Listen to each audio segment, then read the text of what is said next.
play like f6.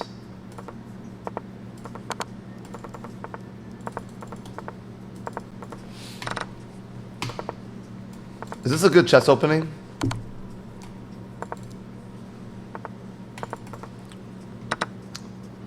So when you're being attacked, sort of like how I am right now, you should trade everything. But now when you're down material, you should not trade everything. So sometimes chess principles conflict. Taking hanging pawns is a chess principle that you should do, though. Only if they're actually hanging, though.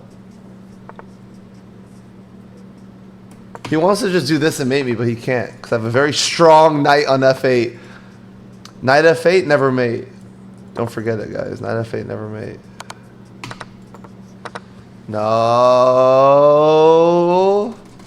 No. No. And we just flag our... What is that? Well, now we just beat our opponent with actual chess somehow.